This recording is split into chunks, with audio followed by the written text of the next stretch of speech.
मैं देख रहा हूँ कि आज आप कंपेनियन के रूप में किसी को नहीं लाए हैं। जी सर, मैं कंपेनियन के रूप में किसको नहीं लाया हूँ। इसके पीछे सर एक बहुत गहरी वजह है। अगर मैं करीब 20-22 साल पहले जाऊँ, जब केबीसी पहली बार टीवी पर आया था 2000 में, तो जब हम रात को 9 बजे बैठते थे एज अ फैमिली, जब हम शो देखते थे, तो मम्मा हमेशा मुझे कहती थी कि उनका सपना है कि उनका बेटा एक दिन हॉट सीट पे जाए। तो वो सुन के मेरे अंदर बहुत मोटिवेशन आया था और उस टाइम मैंने बहुत अप्लाई किया था। मोबाइल और एसएमएस तो नहीं होते थे, इंटरनेट और ऐप्स तो दूर की बात है, तो मैं लैंडलाइन पे लगा रहता था, बट कभी कुछ हुआ नहीं। केबीसी जूनियर की बात कर रहा हूँ मैं। फिर मैंने छोड़ दिया था, शो तो देख रहा था बट अप्लाई करना छोड़ दिया था। फिर 2013 में जब मेरी पढ़ाई थोड़ी कंप्लीट हुई थी और जब मेरी पहली नौकरी लगी थी, तब मेरे को फिर लगा कि अब मैं थोड़ा इंडिपेंडेंट हो गया हूँ, मम्मी के सपने को फिर से उठाते हैं। तो 2013 से हर साल मैंने अप्लाई किया, हर साल मैंने ट्राई किया, बट कभी भी कुछ बुलावा नहीं आया मुझे। बट फिर भी मैं लगा रहता था कि कभी ना कभी तो कॉल आएगा, कभी ना कभी तो अपना टाइम आएगा। तो इस मेंटालिटी से मैं कर रहा था। पर कोरोना की सेकेंड वेव के दौरान जब देश में काफ़ी ख़राब स्थिति थी, तब कोविड की वजह से my mamma passed away.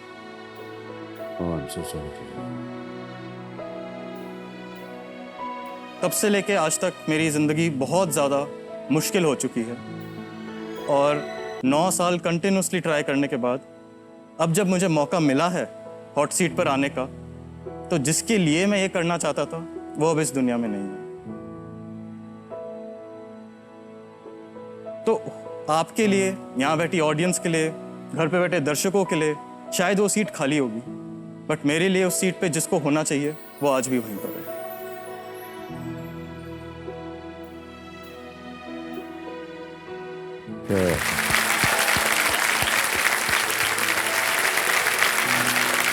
Sports वगैरह में इंटरेस्ट है लगता है आपको? बहुत ज़्यादा। तो सबसे ज्यादा क्या देखते हैं आप?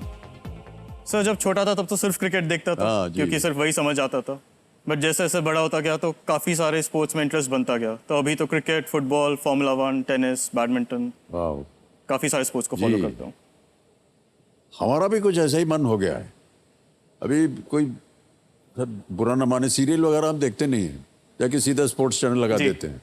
इसमें कुछ ना कुछ आता रहता है, क्रिकेट है, फुटबॉल है, बैडमिंटन, टेनिस, और ये सारी चीज़ें बड़ी रोचक होती हैं। जब भी हम सोशल मीडिया पे बात करना शुरू करते हैं किसी के साथ, तो न जाने किधर से एक ऐसा ठुंक करके कुछ ऊपर आ जाता है, पॉपअप जी।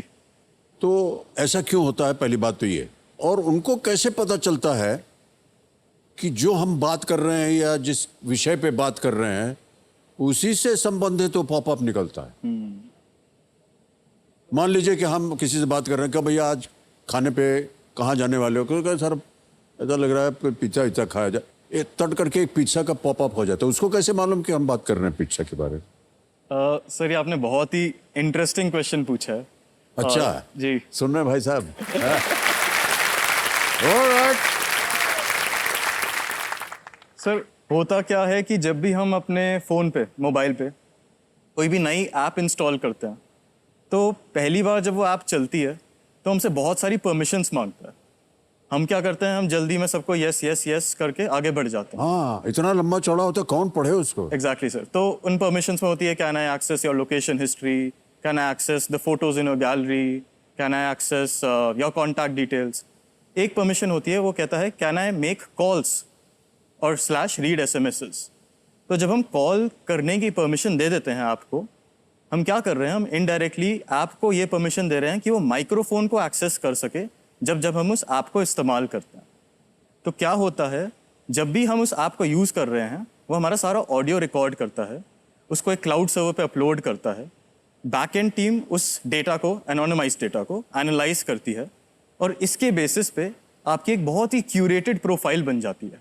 तो ये तो बस एक बार हुआ, ऐसे 10 लाख, 20 लाख, 50 लाख बार होता है और इतना एक्यूरेट डेटा होता है उनका कि आप क्या सोच रहे हैं वो आपसे पहले ही प्रिडिक्ट कर पाते हैं। तो इसीलिए ऐसा होता है कि अगर आप बात कर रहे हैं किसी दोस्त से और आप कह रहे हैं कि भूख लगी है, कुछ खाते हैं, तो उन्हें पता है कि अमित जी को पिज़्ज़ा बहुत पसंद है। तो उसी टाइम पे अगर आप कोई सी भी ऐसी ऐप खोलें या फिर किसी भी पिज्ज़ा प्लेस का एक ऐड दिख जाएगा। तो ये उसके पीछे की साइंस है। सर ये तो बहुत खतरनाक चीज बताती आपने। बट इसमें एक सिल्वर लाइनिंग भी है। वो ये है कि there is always someone out there who is listening to us. तो हम कभी अकेले नहीं हैं। लेकिन हम नहीं चाहते कि वो सुने हमारे बात। कैसे रोका जाए? ऐप्स को अनइंस्टॉल कर दीजिए और जैसे हम पहले रहते थे बिना मोबाइल के वापस उसी ज़माने में चलते हैं। अच्छा ये सारा कुछ जो है रिकॉर्ड हो रहा है? जी, बट एनोनिमाइज्ड रिकॉर्ड हो रहा है। उन्हें ये नहीं पता कि अमित जी क्या बात कर रहे हैं, उन्हें ये नहीं पता कि शाश्वत क्या बात कर रहा है। उनके लिए हम बस एक नंबर है। पर वो नंबर से तो पता कर लेंगे ना। नहीं, एक वो आईडी सिम है। कार्ड लेते समय सब देना पड़ता नहीं, ना, फोन कौन नंबर है नहीं। आप, आपकी हाइट क्या है, कहाँ रहते हैं आप मेल है कि फीमेल है, नहीं, एक आप यूनिक रोबोट हैं कि नहीं, ऐसे सब आता है ना। एक यूनिक आइडेंटिफाइड टोकन है जिससे हम वापस नहीं एस्टैब्लिश कर सकते कि ये अमित जी की बात हो रही। अच्छा नहीं सर ये बातें समझ लेनी चाहिए।